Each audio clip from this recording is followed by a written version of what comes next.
Drake can't rap, candidly at least, in the way that his fans and stans want him to. And I think Iceman episode 3 is starting to confirm a theory that I've had in my head. And I'm open to being wrong. Okay, so Iceman episode 3 came on yesterday, streamed by Drake on YouTube. And it did clash with opening season of football, but it's Drake, so I'm open to keeping that open on one screen while watching the game on the other. But things got a little more frustrating for me because all the build up that I saw throughout the week did not match exactly what I was watching and listening to.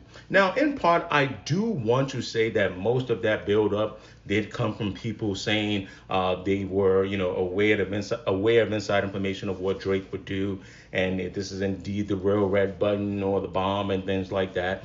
But while they were saying that, I thought to myself, at best, maybe this may end up being a timestamp. But I kept thinking about something that someone told me recently, which is Drake's in active litigation. Okay, active litigation in which they are trying to include lyrics from the previous battle to be admitted in court. I'm not quite sure you can run the risk of saying things or being candid about certain things, whether true, false, whatever, or things that you're making up in the music explicitly, and running that risk of that being admitted into the court.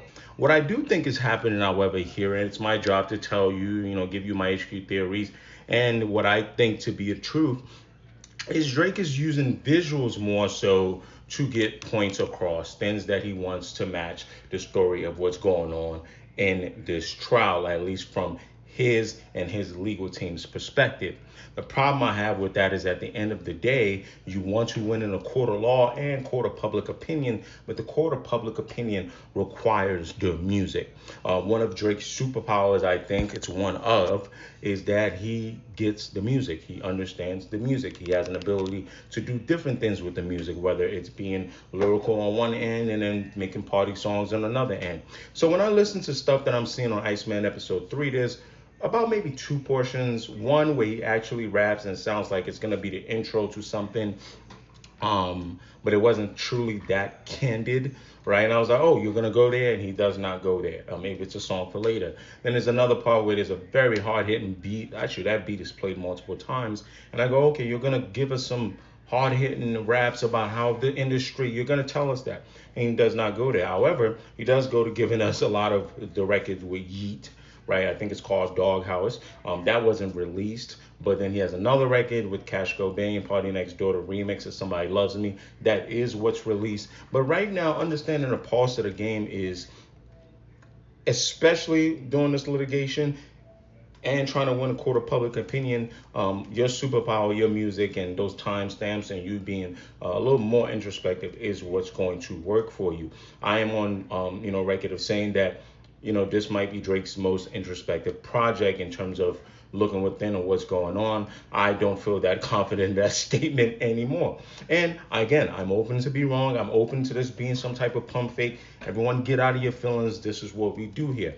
But I will say, okay, when we look at some of the symbolism, I get it, right? Like I can do you the quote unquote, give you the the benefit of the doubt and point it out and talk about it, right? But I also know, as someone that's in the quote unquote TikTok, YouTube front lines, I see what people are saying. Like I get the blood and the legacy when the four Pinocchios sit down. I get the room with the sort of, I don't want to call it conglomerate, if that's the right word. I get that this is supposed to be maybe someone you're negotiating with, but I get that, right? And then there's the Pinocchio stand over the Iceman. There's you surrendering yourselves to what looks like now multiple Pinocchios. I get all of those things, but the music has to go along with it, because all this becomes is propaganda to go along with the lawsuit, right? One more visual I'm going to point out here and allude to another fan stand theory is the young lady that's in the room. I remember she was holding the Pinocchio doll. Some people are saying that might represent Lucian Granger's daughter-in-law, right? And the reason they're saying that is because you remember during the plot twist days, there's Sophia Richie Grange. This is Lionel Richie's daughter, now married to Elliot Grange, who's an executive over there at Atlantic. So that's Lucian Grange's son's wife, his daughter-in-law, and she was the only one being followed by plot twist, right? And if the idea is this is supposed to be the person, or again, it's this, these are the things that you're trying to tag along, maybe to get people to think a certain way or to see a certain side of the story.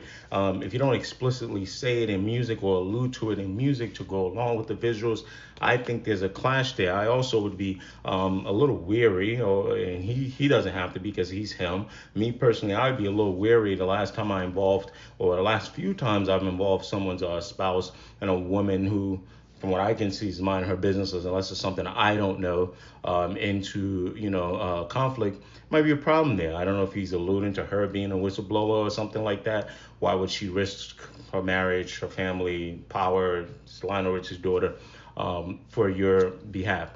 So there's a theory out there. I just have to let you guys know. Seems a little far-fetched. You're putting too much on a goat. It could just be a random woman. Who knows? Next part of that is another theory, which I will talk about again. And some people saying, oh, the reason the episode was like this is because it's some sort of pump fake, right? That was, Justin Bieber dropping and things like the Weeknd's tour dates announced and Lil Baby. Oh, UMG was scared, so they sent out Justin Bieber. The music didn't drop on time at midnight. That sounds like DSP issues. The record is out. First of all, 44 songs Justin Bieber on Swag 2. You're bugging out. But the reality is, again, this is an idea that not only do you think the music industry only revolves around one person, that's kind of odd. People drop music, there's money to be made. But the next problem I have to tell you guys on all of this, which is why I've kind of started pushing back and changing my tune on certain things, is that at the end of the day, you are trying to tell me that the same label that Drake is dropping music with, he is going to pump fake them, tell them music is coming, but it won't come. But eventually, when the music does come, they're gonna know anyway because they're the ones distributing it. And then you're gonna hold them to a standard to promote the music properly, like things in radio. To get the music ahead of time, it's easier for them to promote it. You guys are peddling a lot of theories around that doesn't make sense right now, and which is also why I've stated to you guys there are a lot of things that clash here. You go back to the woman stuff, right? If Drake was being set up to get destroyed by the industry, and those allegations were being peddled at him unprovoked, you know what I mean, where he didn't attack someone's family, and he wasn't warned twice on 616 LA and Euphoria, I would be right on the front lines with you. But that happens, and then the Meet the Grams and Not Like Us happens, and then we're here, but then you're in court saying it was a setup, but then you guys are telling me Drake knew ahead of time, and Iceman episode 3 is gonna prove it. Well, it's a lot of clashing.